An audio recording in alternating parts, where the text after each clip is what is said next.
Hamas के ताबड़तोड़ हमलों के बाद इजराइल फिलिस्तीन के बीच भयंकर जंग शुरू हो गई है। इजराइल पर हमास के हमलों ने दुनिया के सबसे ताकतवर देश अमेरिका को भी चिंता में डाल दिया है। अमेरिका ने हमास के हमलों को रोकने के लिए सऊदी अरब, यूएई और तुर्की से बात की है। इस बीच अमेरिकी विदेश मंत्री एंटनी ब्लिंकन ने खुलासा किया है कि आखिर हमास ने इजराइल पर किस इरादे से हमला किया।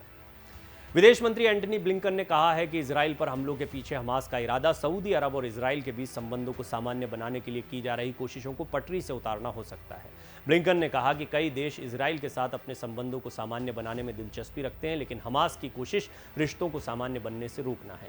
उन्होंने ये भी कहा कि हाल के सालों में ईरान से मिले समर्थन के कारण हमास मजबूत हुआ है। दोनों के बीच एक लंबा रिश्ता है। अगर ईरान का समर्थन नहीं होता तो आज हमास नहीं होता। हालांकि उन्होंने कहा कि हमें अभी तक इसका प्रत्यक्ष सबूत नहीं मिला है कि इस विशेष हमले के पीछे ईरान शामिल था। उन्होंने ये भी कहा कि हमास के हमलों में तेहरान की भूमिका से जुड़ा भी कोई सबूत सामने नहीं आया है।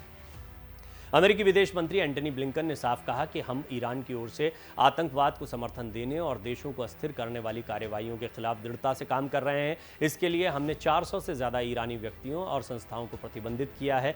हम इसको लेकर बेहद सतर्क रहते हैं। उन्होंने कहा कि हमास की ओर से किया गया ये एक बड़ा आतंकवादी हमला है जो इजरायली नागरिकों को उनके कस्बों और उनके इलाकों में गोलियों से भून रहा है। हमास के इस हमले के बाद अमेरिका ने इजराइल की मदद करने का ऐलान किया है। अमेरिकी राष्ट्रपति जो बाइडेन ने इजराइल के पीएम बेंजामिन नेतन्याहू से फोन पर बात की। इसके बाद उन्होंने जंगी जहाज़ों का बेड़ा भूमध्य सागर में भेजा है। इसके साथ ही अमेरिका ने लड़ाकू जहाज़ F-35, F-15 और F-16 को भी अलर्ट पर रखा है। अमेरिका की इस मदद के बाद माना जा रहा है कि अब हमास का काम तमाम होना तय है। इसके साथ ही एक अमेरिकी अधिकारी ने बताया है कि हमास के इस हमले में 4 अमेरिकी नागरिकों की भी मौत हुई है।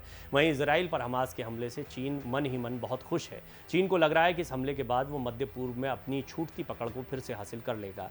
हमले के बाद से इजराइल और फिलिस्तीन में तनाव चरम पर है। इन सब घटनाओं के बीच चीनी विदेश मंत्रालय ने बयान जारी कर इजराइल और फिलिस्तीन से शांति की अपील की है। उसने कहा है कि दोनों पक्षों को संघर्ष तत्काल रोकने की जरूरत है, जिससे और ज्यादा जनहानि न हो। हमास के हमले के बाद मुस्लिम देश खुलकर फिलिस्तीन के समर्थन में आ गए हैं।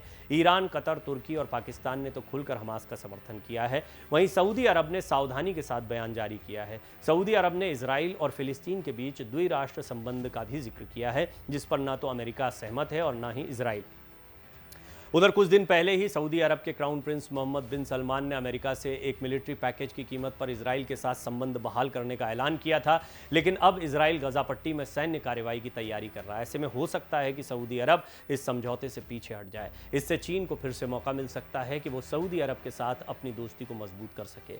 चीन ने मध्य पूर्व में अपनी पकड़ को मजबूत करने के लिए सऊदी अरब और ईरान में ऐतिहासिक समझौता कराया था। इससे खाड़ी के 2 दुश्मन देश एक हो गए थे। इसे चीन की बढ़ती साख से जोड़कर देखा गया। इतना ही नहीं, चीन और सऊदी अरब की दोस्ती से अमेरिका भी सकते में आ गया था। यही कारण है कि अमेरिका ने तत्काल अपने दूतों को खाड़ी देशों के दौरे पर रवाना किया और प्रिंस मोहम्मद बिन सलमान के सामने उस डील को रखा जिसके लिए सऊदी अरब बरसों से मिन्नतें कर रहा था। अमेरिका ने सऊदी को नाटो देश के बराबर का दर्जा देने का ऐलान किया है। अमेरिका का इस तरह का समझौता अभी तक सिर्फ इजराइल के साथ ही है। इजराइल पर हमला करने के बाद हमास ने खुलकर स्वीकार किया कि उसे ईरान से मदद मिली है। ईरान ने भी हमास को समर्थन देने की पुष्टि की है। ईरानी राष्ट्रपति इब्राहिम रईसी खुद हमास के शीर्ष नेतृत्व के साथ संपर्क में हैं। ऐसे में अगर इजराइल हमास के खिलाफ सैन्य कार्रवाई करता है तो हो सकता है कि उसे ईरानी प्रतिरोध का भी सामना करना पड़े। ऐसे हालात में अमेरिका को इजराइल के बचाव में खुलकर सामने आना पड़ेगा। अगर अमेरिका और ईरान के बीच टकराव होता है तो इससे दोनों पक्षों को भारी नुकसान होगा। इतना ही नहीं, इस युद्ध से वैश्विक संकट और ज्यादा गहराएगा। कुल मिलाकर इस स्थिति में आप देख सकते हैं कि बात सिर्फ फिलिस्तीन और इजराइल तक सीमित नहीं है। मसला है चीन, अमेरिका जैसी बड़ी ताकतों का। मसला है रशिया, यूरोपीय संघ या फिर अरब के अन्य बड़े देशों जैसी ताकतों का। ये ताकतें अगर अपने हितों को देखते हुए किसी एक गुट में शामिल होती है तो फिर युद्ध बड़ा रूप ले लेता है और यही चिंता का विषय रहता है। लेकिन दुनिया के सारे देश अभी जानते हैं इस बात को कि एक छोटी सी चिंगारी कितनी बड़ी आग को भड़का सकती है। लिहाजा सभी तटस्थता बनाए हुए हैं। हाँ, एक तरीके से अपना समर्थन दिखाकर वो ये स्पष्ट कर देते कि कोई और इस जंग में कूदा तो हम भी तैयार खड़े हुए हैं। यही वजह है कि अमेरिका ने अपना जो समुद्री जहाज़ों का बेड़ा है वो इजराइल की तरफ बढ़ा दिया है और इजराइल का खुलकर समर्थन कर रहे हैं। हमास को ख़त्म करना, ये हमास जो है इसको आतंकी संगठन के तौर पर अमेरिका लेता है।